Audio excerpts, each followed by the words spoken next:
વિદ્યાર્થી મિત્રો, કાલે આપણે ફ્રેક્શનલ પાર્ટ ફંક્શન અને લીસ્ટ ઇન્ટિજર ફંક્શન આ બેની વાત કરી. ન્યૂનતમ પૂર્ણાંક ભાગ વિધેય અને અપૂર્ણાંક ભાગ વિધેયની વાત કરતા હતા. છેલ્લે એક દાખલો જે તમને હોમવર્ક આપેલ હતો એની ચર્ચા કરીએ. f of x બરાબર આપેલ છે લોગેરિધમ ફ્રેક્શનલ પાર્ટ x બેઝમાં 10. આના માટે આપણે ડોમેન અને રેન્જ બે શોધવાનું છે. જો ફ્રેક્શનલ પાર્ટ x ની વાત કરીએ તો ફ્રેક્શનલ પાર્ટ x ની કિંમત ક્યાંથી ક્યાં સુધી મળે એ ખબર છે આપને. 0 અથવા 0 કરતા વધારે અને 1 કરતા ઓછી આવો ફ્રેક્શનલ પાર્ટ ની કિંમત મળે. પરંતુ લોગ ની અંદર ક્યારેય પ્રદેશ ગણમાં 0 આવી શકે નહીં. પ્રદેશ ગણમાં જો 0 ના આવી શકે એનો મતલબ અહીંયા આપણે ફ્રેક્શનલ પાર્ટ ની કિંમત 0 થવી જોઈએ નહીં. ફ્રેક્શનલ પાર્ટ ની કિંમત ક્યારે 0 થાય છે? જ્યારે આ x ની કિંમત જો કોઈ પૂર્ણાંક સંખ્યા મળે, x ની કિંમત z માંની કોઈ સંખ્યા હોય ત્યારે આ ફ્રેક્શનલ પાર્ટ ની 0 કિંમત જે છે એ 0 થઈ જશે. એનો મતલબ x ની કિંમત જે છે x does not belongs to z હોવો જોઈએ. તો આના પરથી આપણે પ્રદેશ ગણની ખબર પડી જાય છે કે x ની કઈ કિંમતો જે છે એ પ્રદેશ ગણમાં મૂકી શકાશે. x ની કિંમતો ખાલી પૂર્ણાંક કિંમતો નહીં મૂકી શકાય, બાકીની બધી કિંમતો મૂકી શકાશે. એટલે પ્રદેશ ગણ જે મળે છે એ પ્રદેશ ગણ ડોમેઇન ઓફ ફંક્શન મળશે આપને r - z.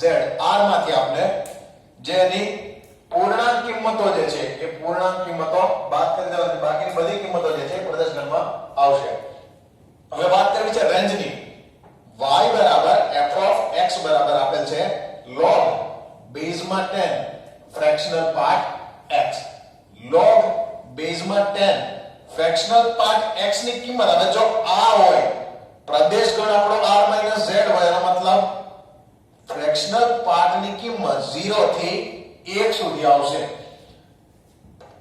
ઓપન ઇન્ટરવલ છે એનો મતલબ થાય 0 અને 1 આવશે નહીં, એના વચ્ચેની કિંમતો જ માત્ર આવશે.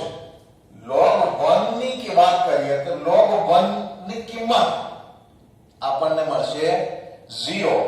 log 1 કરતા ઓછી કિંમતો જે છે તે આપણે ઋણ મળે છે. log 1 કરતા વધારે કિંમતો જે છે આપણે ધન મળશે. એટલે જ્યારે 0 ની નજીક જશે ત્યારે એની કિંમત જે છે એ માઈનસ ઇન્ફાઇનાઇટ થઈ જશે. એનો મતલબ રેન્જ ઓફ ફંક્શન જે છે, રેન્જ ઓફ ફંક્શન આપણે મળશે માઈનસ ઇન્ફાઇનાઇટ થી 0 સુધીની કિંમતો. વધુ એક fractional part function integer part ફંક્શનનો દાખલો છે. જોઈએ શું આપેલ છે કે આ જે નિશાનીઓ છે ફ્રેક્શનલ પાર્ટ અને ઇન્ટિજર પાર્ટ ફંક્શનની નિશાનીઓ છે. તો આ જે કિંમત છે આની કિંમત આપણે મેળવવી છે. પૂર્ણાંક ભાગ x plus summation of r is equals to 1 to 2000 fractional part of x plus r upon 2000. આની કિંમત આપણે મેળવવી છે. Integer part x plus sigma r બરાબર 1 થી 2000 છે. હવે r બરાબર 1 થી 2000 આ બધી કિંમતો જો મુકતા છે તો આ પ્રમાણે કંઈક આવશે. r બરાબર 1 માટે fractional part x plus 1 upon 2000 plus r બરાબર 2 માટે x plus 2 upon 2000, r બરાબર 3 માટે fractional part x plus 3 upon 2000. એવી જ રીતે ક્યાં સુધી આવશે fractional part x plus 2000 upon 2000. તો આવી રીતે પાછળની કિંમતોનો સરવાળો થશે. પણ ખબર છે આપણે કે ફ્રેક્શનલ પાર્ટમાં જ્યારે આવું હોય કે fractional part x plus n આની કિંમત ફ્રેક્શનલ પાર્ટ x જેટલી થાય જો n belongs to z હોય. આ n ની કિંમત જો કોઈ પૂર્ણાંક સંખ્યા હોય તો fractional part x plus n બરાબર ફ્રેક્શનલ પાર્ટ x જ થાય. એનો મતલબ આ જે છે એની કિંમત મળશે ફ્રેક્શનલ પાર્ટ x જેટલી, કારણ કે 1 જે છે એ પૂર્ણાંક સંખ્યા છે.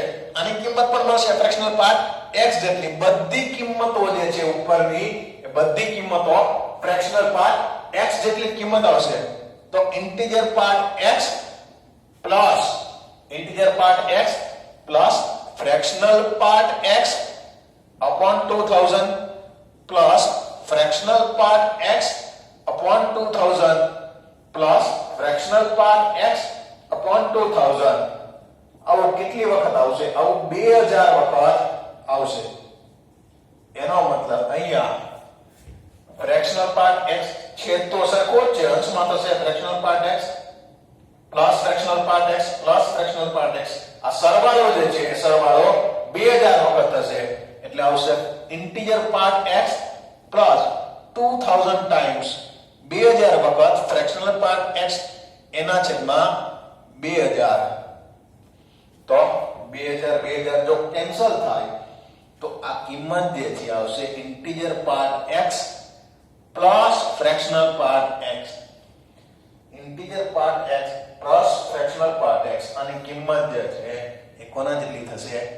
x જેટલી થશે.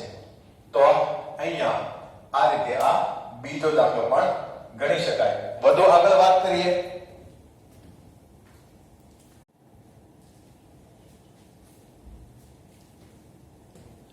વિદ્યાર્થી મિત્રો 2 સેકન્ડ માટે બોર્ડ પર કેમ, કારણ કે આ બધી જે નોટ છે તમારે વિડિયો પોઝ કરીને લખી શકાય.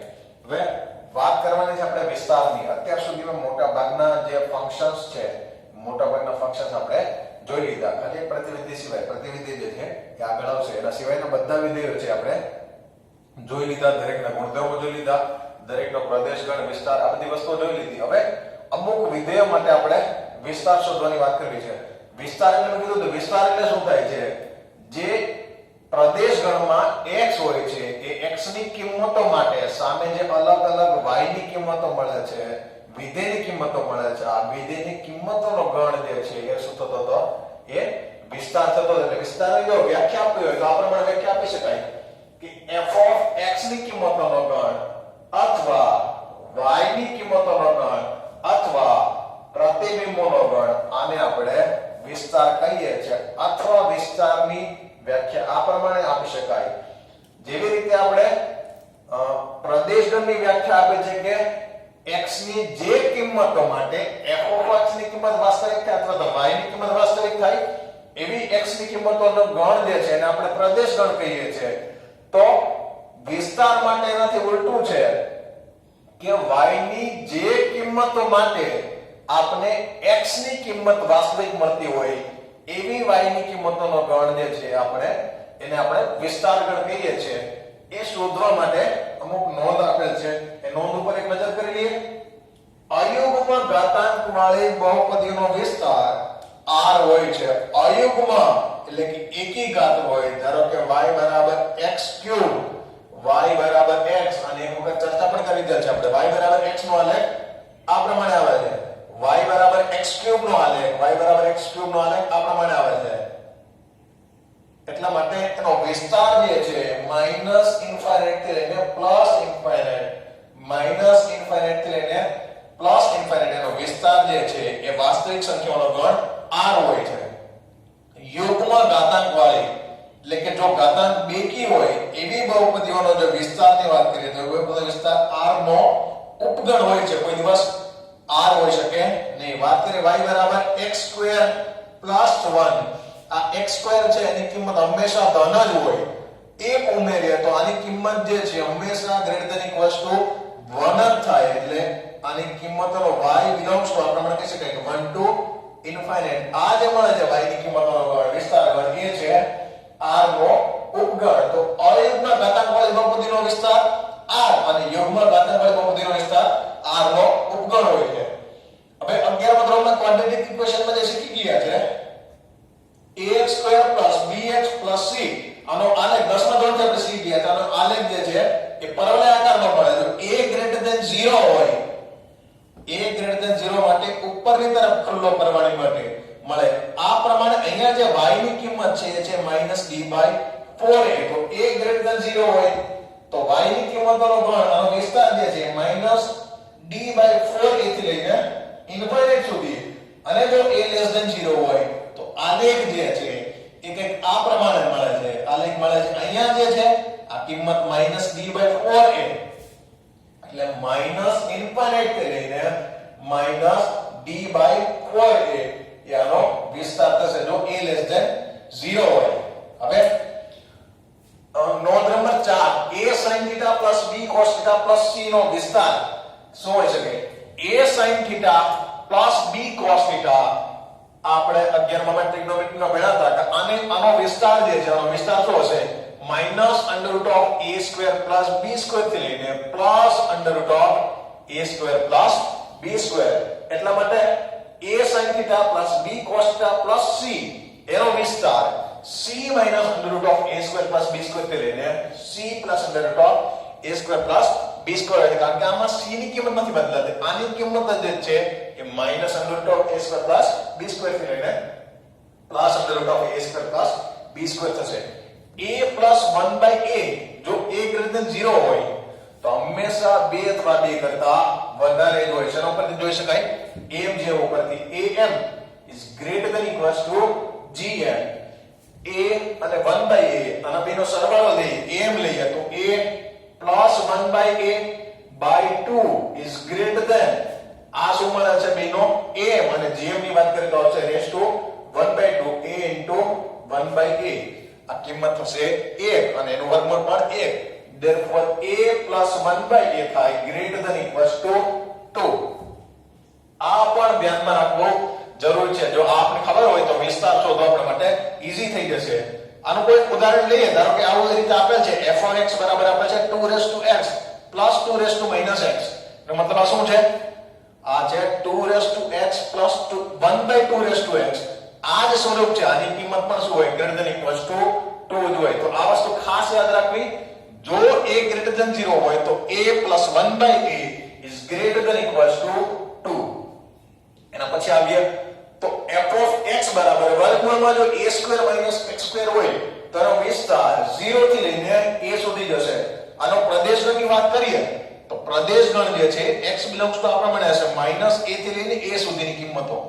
a કરતા જો કિંમત વધશે એનો મતલબ આની કિંમત જો a કરતા વધી જાય તો આ x નો વર્ગ જે છે એનો વર્ગ કરતા વધારે થાય તો વર્ગમૂળની અંદર ઋણ કિંમત મળે એ શક્ય નથી વિસ્તારની વાત કરીએ જો વર્ગમૂળ છે એટલે કિંમત તો ધન જ મળવાની છે આની કિંમત મેક્સિમમ ક્યારે મળશે જ્યારે x બરાબર 0 હોય x બરાબર 0 હોય ત્યારે મેક્સિમમ કિંમત મળશે a અને જ્યારે x ની કિંમત a હોય ત્યારે મિનિમમ કિંમત મળશે 0 એટલે અહીંયા વિસ્તાર જે છે આપણે મળે છે 0 થી a આ ખાસ અલગથી નોંધ કરી લેજો કે જો કોઈ ફંક્શન માટે f of x into f of 1 by x બરાબર f of x plus f of 1 by x હોય તો એ ફંક્શન જે છે આ પ્રકારની બહુપદી મળે કે જેના માટે f of x બરાબર થતું હોય 1 plus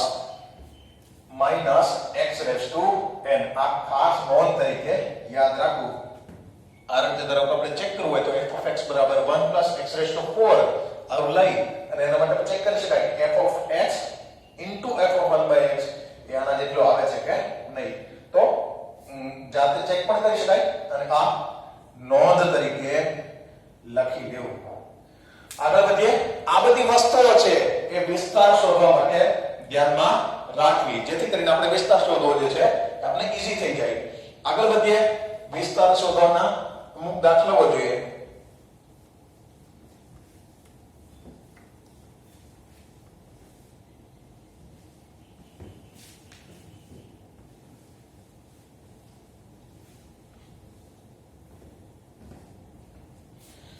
એક પ્રશ્ન છે આપેલ છે f of x into f of 1 by x is equals to f of x plus f of 1 by x જ્યાં x belongs to r minus 0 જો f of 4 બરાબર 65 હોય તો f of x અને f of 3 મેળવો આ પ્રમાણે આપે છે હમણાં જે આપણે છેલ્લી સાતમી નોંધ જોઈ એ પ્રમાણે f of x into f of 1 by x is equals to f of x plus f of 1 by x થતો હોય એનો મતલબ f of x બરાબર 1 plus minus x raised to n હોવું જોઈએ જ્યાં n belongs to શું હશે કેપિટલ n કારણ કે બહુપદીની વાત કરી આપણે તો આ પ્રમાણે હશે કાં તો f of x બરાબર હશે 1 plus x raised to n અથવા તો એનો બરાબર હશે 1 minus x raised to n જો f of x બરાબર 1 plus x raise to n અથવા f ઓફ x બરાબર 1 minus x raise to n, પરંતુ f ઓફ 4 બરાબર શું આપેલ છે 65. f ઓફ 4 બરાબર થશે 1 plus 4 raise to n, f of 4 બરાબર થશે 1 માઇનસ 4 રેસ ટુ n. મિત્રો આ f ઓફ x બરાબર 1 minus x raise to n શક્ય નથી, કારણ કે જો એવું થતું હોત તો અહીંયા જે વિધેયની કિંમત આપેલ છે, કિંમત કેવી હોવી જોઈએ? ઋણ હોવી જોઈએ. વિધેયની ધન કિંમત આપેલ છે, એનો મતલબ f ઓફ x બરાબર શું હશે? f ઓફ x બરાબર હશે ખાલી 1 plus x raise to n. f of 4 બરાબર આપણે પાસે મૂકી દઈએ તો 65 is equals to 1 plus 4 raised to n. Therefore 64 is equals to 4 raised to n. તો n ની કિંમત કેટલી મળશે? 4 raised to n બરાબર 64 હોય તો આપણે મળશે n બરાબર 3. એનો મતલબ આપણું ફંક્શન જે છે એ ફંક્શન થશે f of x બરાબર 1 plus x raised to 3. આપણું વિધેય મળી ગયું. અને આના ઉપરથી જો આપણે f of 3 ની કિંમત મેળવવી હોય તો f of 3 બરાબર કેટલા થશે? 1 plus 3 raised to 3. f of 3 બરાબર થશે 1 plus 27. f of 3 બરાબર થશે 28. તો આ પ્રમાણે જો ડાયરેક્ટલી આપણે આ ગુણધર્મ આપેલો હોય તો એના પરથી ધારી શકાય કે f of x બરાબર મળશે 1 plus x raised to n અથવા તો 1 minus x raised to n. આપણે વાત કરીએ વિસ્તારની, તો આપણે વાત કરી છે સૌથી પહેલા ત્રિકોણમિતિય વિધેયોના વિસ્તારની. નીચેના ત્રિકોણમિતિય વિધેયનો વિસ્તાર મેળવો.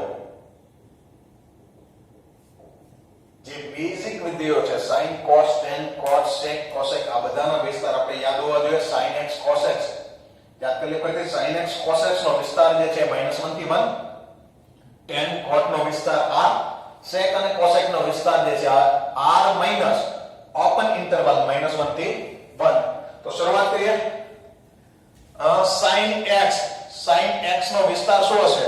rf બરાબર હશે -1 થી 1. જો sin 3x આપેલ હોય, f of x બરાબર sin 3x આપેલ હોય તો એનો વિસ્તાર પણ શું હશે? એનો વિસ્તાર પણ હશે -1 થી 1. ધારો કે f of x બરાબર આપેલ છે 2 sin 3x.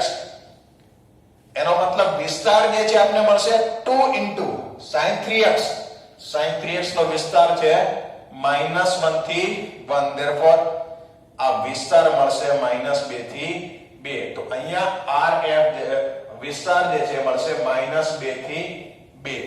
કે એના પછી વિધેય ધારો કે f of x બરાબર આપેલ છે cos square x minus sin square x. તો cos square x નો વિસ્તાર શું થાય? 0 થી 1 minus sin square x નો વિસ્તાર શું થાય? cos x નો -1 થી 1 થાય, પણ વર્ગ કરીએ એટલે તો જશે 0 થી 1 minus sin square x નો વિસ્તાર 0 થી 1. એનો મતલબ આ તો થાય 0 થી 0 ખાલી 0. ખોટું છે, આવી રીતે હોય નહીં. જ્યારે એવું થાય, યાદ રાખો, જ્યારે એવું થાય કોઈ વિધેય આપેલ છે તો જો આપણે વિસ્તારની કિંમત એકલી જોતી હોય, સાચી જોતી હોય તો સૌથી પહેલું એક વસ્તુ યાદ રાખવાની કે અલગ બે જગ્યાએ વિધેયનો વિસ્તાર મૂકવાનો નહીં. વિધેયનું ટ્રાન્સફોર્મેશન એવી રીતે કરવાનું કે જેથી કરીને આપણે એક જ જગ્યાએ વિધેયનો વિસ્તારની કિંમત મૂકવી પડે. કઈ રીતે કરીને આપણે ખબર છે cos square x minus sin square x બરાબર કેટલા થાય? cos square x minus sin square x બરાબર થાય cos 2x. જો આની જગ્યાએ cos 2x લખી નાખીએ તો આપણે ખબર જ છે આનો વિસ્તારની કિંમત શું થતી હશે? rf બરાબર થતા હોય -1 થી 1. આ રેન્જ ઓફ ફંક્શન બરાબર છે. બરાબર? તો આ રીતે ખાસ યાદ રાખો, જ્યાં આપણે એવું થાય છે એક કરતા વધારે જગ્યાએ ફંક્શન આપેલ છે, x ચલ તરીકે આપેલ છે, તો બને ત્યાં સુધી એવી ટ્રાય કરીએ કે એક જ જગ્યાએ વિધેયની કિંમત મૂકવાની છે, એક જ જગ્યાએ વિધેયનો વિસ્તાર મૂકવાનો છે. અલગ બે ત્રણ જગ્યાએ આપણે વિધેયનો વિસ્તાર મૂકીશું નહીં. આગળ વધીએ. બાકીના ત્રિકોણમિતિય વિધેયનો વિસ્તાર જોઈએ.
આગળ વધીએ.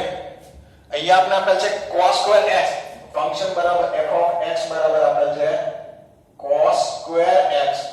cos સ્ક્વેર x એની કિંમત, cos સ્ક્વેર x નો વિસ્તાર શું થશે? cos x ની વાત કરીએ, cos x નો વિસ્તાર થાય છે -1 થી 1.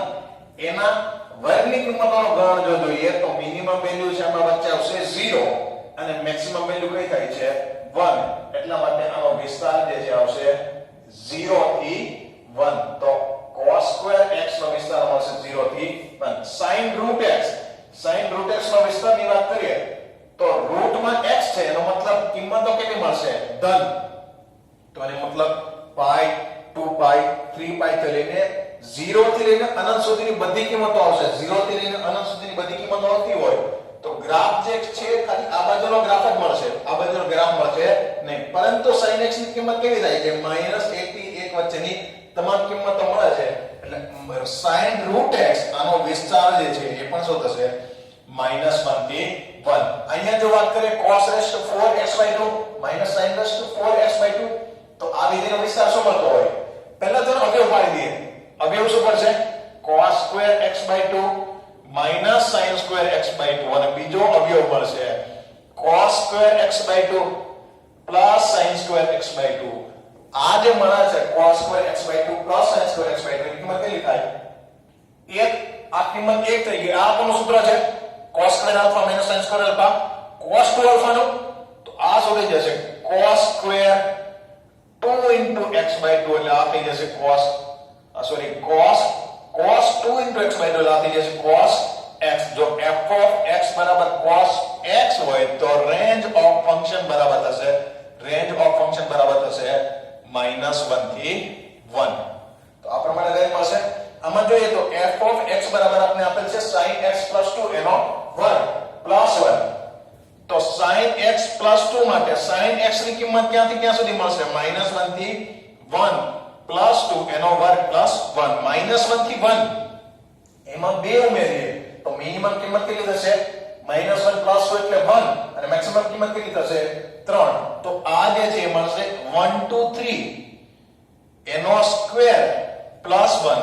1 થી 3 સુધીની સંખ્યાઓનો વર્ગ જે છે વર્ગ શેમાં આવશે? 1 થી 3 સુધીની સંખ્યાઓનો વર્ગ આવશે 1 to 9 માં +1.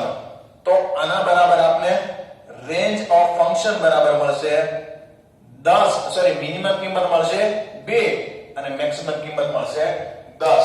તો આ પ્રમાણે આપણે રેન્જ મળે છે આ વિધેયની. વધુ એક એક્ઝામ્પલ જોઈએ તો f of x બરાબર આપેલ છે 4 * 10x * cos x. આના માટે રેન્જ ફાઇન્ડ કરવાની છે. 4 * 10x * cos x. તો 4 f of x બરાબર થશે 4 sin x upon cos x cos x. તો આના બરાબર શું થશે? 4 sin x, કારણ કે cos x કેન્સલ થાય તો શું થશે? 4 sin x. therefore આનો જે વિસ્તાર જે છે 4 * -1 થી 1 બરાબર કેટલા મળવા જોઈએ? -4 થી 4 પણ મળશે નહીં. એક વસ્તુ ભૂલી ગયા આપણે. કેમ આવું નહીં થાય? હકીકતમાં જો હોય તો આમાં કોઈ પ્રોબ્લેમ જ નથી લાગતો. cos કેન્સલ, sin x મળે છે. sin x ની કિંમત -1 થી 1 થાય. 4 વડે ગુણાકાર કરી દઈએ -4 થી 4. ચોક ક્યાં થાય છે? આપણે ભૂલ ક્યાં થાય છે કે જો cos x કેન્સલ કરે છે અંશછેદમાંથી તો એ cos x ની કિંમત શું હોવી જોઈએ? 0 હોવી જોઈએ નહીં. જો cos x ની કિંમત 0 નહીં થાય, cos x બરાબર 0 થાય ત્યારે જ sin x બરાબર 1 અથવા -1 થાય. જો cos x 0 નથી થતા એનો મતલબ sin x ની કિંમત +-1 આવશે નહીં. તો અહીંયા જે આપણે ક્લોઝ ઇન્ટરવલ મૂકીએ છે એ ક્લોઝ ઇન્ટરવલ નહીં આવતા. અહીંયા શું આવશે? Open interval. એટલે અહીંયા જે -4 થી 4 મળે છે એ કિંમતો શેમાં આવશે? ઓપન ઇન્ટરવલમાં. તો આમાં રેન્જ ઓફ ફંક્શન મળે છે -4 થી 4. આ વસ્તુનું ખાસ ધ્યાન રાખવું. આમ જોતા ભૂલ કોઈ નહીં લાગે. sin x જે છે ની કિંમત ક્લોઝ ઇન્ટરવલ -1 થી 1 જો ભૂલથી મૂકી દેશો તો શું મળશે? ક્લોઝ ઇન્ટરવલ -1 થી 4. તો આવી બધી વસ્તુઓનો છે એ ધ્યાન રાખો. આજે આપણે રેન્જ ઓફ ફંક્શન ની થોડીક વાત કરી, અમુક વિધેયો માટે રેન્જ જોઈ. વધુ આવતા લેક્ચરમાં આપણે અલગ અલગ બીજા વિધેયો જે શીખી ગયા છે એના માટે રેન્જની વાત કરશું. અહીંયા આપણે વાણીનો વિરામ આપીએ છીએ. જય હિન્દ, જય ભારત.